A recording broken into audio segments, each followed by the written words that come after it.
এইবাৰ কোন জিলাৰ মহিলাই কমকৈ পাব অৰুণোদয়ৰ ধন কোন জিলাৰ মহিলাই লাভ কৰিব অৰুণোদয়ৰ দুগুণ ধন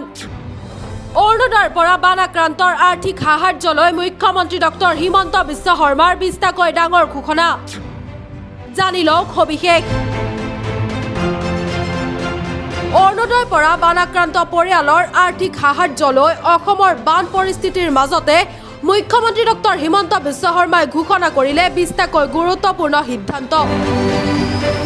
মৃত্যু হোৱা আৰু নিৰুদ্দেশ হোৱা লোকৰ পৰিয়ালৰ বাবে বিশেষ সাহায্য বানপীড়িত পৰিয়াললৈ নগদ ধন অৰুণোদয় আঁচনিৰ বিশেষ সহায় একেলগে বহু ডাঙৰ ঘোষণা ৰাজ্য চৰকাৰৰ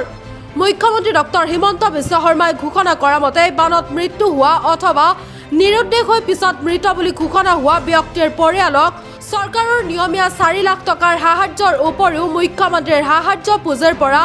অতিৰিক্ত 5 লাখ টকাৰ সাহায্য আগবঢ়োৱা হ'ব অৰ্থাৎ এনে পৰিয়ালে মুঠ 9 লাখ টকাৰ সাহায্য লাভ কৰিব ইয়াৰ লগতে বানৰ ফলত ক্ষতিগ্ৰস্ত 1 লাখৰো অধিক পৰিয়ালক জৰুৰী প্ৰয়োজনীয়তা পূৰণৰ বাবে 15,000 টকাৰ নগদ সাহায্য প্ৰদান কৰা হ'ব খাদ্য কাপোৰ ঔষধ আৰু আন নিত্য প্ৰয়োজনীয় সামগ্ৰী ক্ৰয়ৰ ক্ষেত্ৰত এই সাহায্য বিশেষ সহায়ক বুলি চৰকাৰে আশা প্ৰকাশ কৰিছে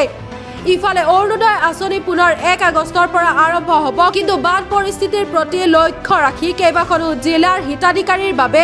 বিশেষ ব্যৱস্থা গ্ৰহণ কৰা হৈছে চৰাইদেউ শিৱসাগৰ যোৰহাট আৰু গোলাঘাট জিলাৰ অৰুণোদয় হিতাধিকাৰীয়ে আগষ্ট মাহত নিয়মীয়া 1250 টকাৰ সলনি 2500 টকা লাভ কৰিব অৰ্থাৎ এই 4খন জিলাৰ মহিলাই লাভ কৰিব অৰুণোদয়ৰ দুগুণ ধন আনহাতে আন বাকী জিলাসমূহৰ অৰুণোদয় হিতাধিকাৰীয়ে পূৰ্বৰ দৰে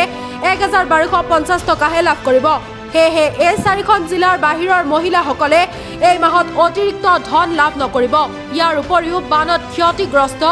পৰিয়াললৈ নগদ সাহায্য শিক্ষাৰ্থীৰ বাবে বিশেষ সহায় ক্ষতিগ্ৰস্ত নথি পত্ৰৰ বিনামূলীয়া ডুপ্লিকেট কপি কৃষি আৰু গৃহপালিত পশুৰ ক্ষয়ক্ষতিৰ মূল্যায়ন লগতে ক্ষতিপূৰণ প্ৰদানকে ধৰি মুঠ 20টাকৈ গুৰুত্বপূৰ্ণ সিদ্ধান্ত ঘোষণা কৰিছে এতিয়া ৰাজ্য চৰকাৰে বানাক্ৰান্ত লোকসকলক দ্ৰুত সকাহ দিয়া আৰু স্বাভাৱিক জীৱনলৈ ঘূৰাই অনাৰ লক্ষ্যৰে ঘোষণা কৰা এই বিস্তৃত সাহায্য পেকেজে ৰাজ্যজুৰি এতিয়া বিশেষ সঁহাৰি লাভ কৰিছে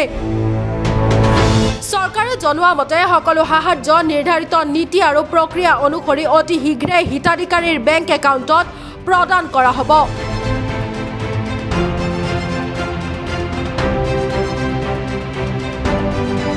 news x report news any digital